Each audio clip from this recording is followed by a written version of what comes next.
If you ever wondered what is short sale fraud, you've come to the right place, although the answer may not be what you're expecting. Hi, my name is Don Thornton. I'm known as Don the short sale guy because I've done well over 2,000 short sales in my 20-year career. And if there's a question about short sales, I'm going to have the answer for you. In this video, I'm going to talk to you about what an arm's length transaction is and why that is a huge part of short sale fraud. What is full disclosure mean? What does it mean? And why that's also a part of short sale fraud, and why it's so critical to choose a reputable company with an impeccable reputation to avoid these kind of issues with short sale fraud. Uh, Arm's length transaction, what is it? Okay, basically, in any short sale transaction, the bank requires every single person that is involved in the transaction to sign an arm's length agreement. So who are the people in the transaction? Well, it's both real estate agents, the listing agent and the buyer's agent. It's the buyer and the seller. It is the title company, and it could even be if the buyer is financing the deal, the mortgage broker. And what that means is that the bank wants to make sure that there are no side agreements between the parties. And so what does that mean? Basically, they don't want a couple of things. They don't want the homeowner to stay in the property. That is a big problem because a lot of irreputable or disreputable companies will say, okay, you can, I'll buy your house and so forth, but I'll rent it back to you. There's the arm's length transaction agreement basically states that there is no side agreement with the homeowner saying that they can stay in the property as a renter or whatever. Second of all, there cannot be any side agreements where anybody gives money to the seller. The bank provides a financial incentive for the seller if the homeowner lives there, but that's it. The homeowner cannot get any money from anybody else. So that is also stated in the agreement that that no money is going to the seller. So basically, that is an affidavit.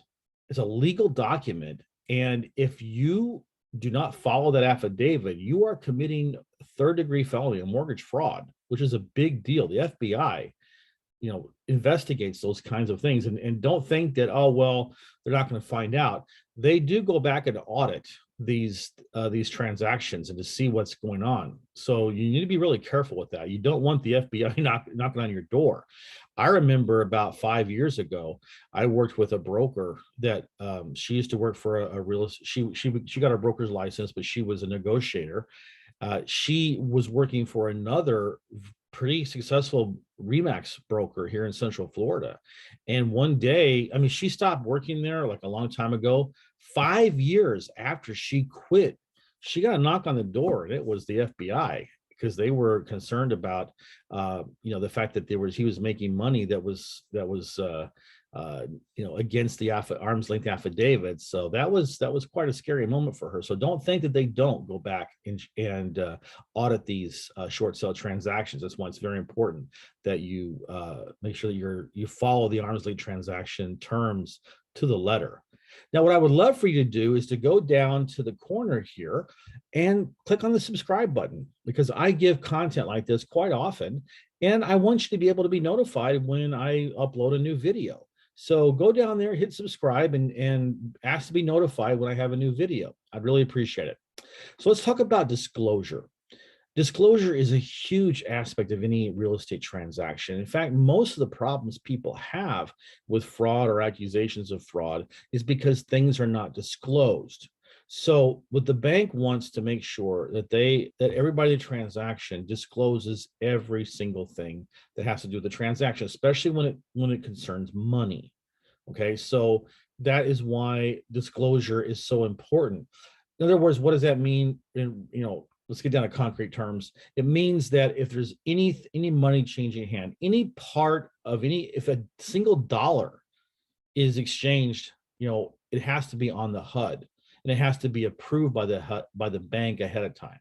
So that's what it means. So basically, think to yourself, if I am unsure about something and I'm feeling like, well, I don't know if I want to put that on the HUD or not. If you're not disclosing it on the HUD, then you are committing short sale fraud. Just be very honest about that. It has to be on the HUD. So your fail safe question you need to ask yourself is, if it's money, it's got to be on the HUD, and it can't be like, put it at the very end and hope the bank doesn't see it. The bank needs to approve the HUD before they will give you a clear to close, and it needs to be on the HUD. So basically, as long as you disclose everything to the mortgage company in the short sale, and they issue the short sale agreement, and then you do a final HUD disclosure, or a final HUD submission before closing, and everything is on there, every single cent of that transaction is on there, and they approve it, then you're fine. That's the thing. Remember, make sure that you disclose everything on the HUD final settlement statement. If you do that and the bank approves it, you're good. There's no problem there.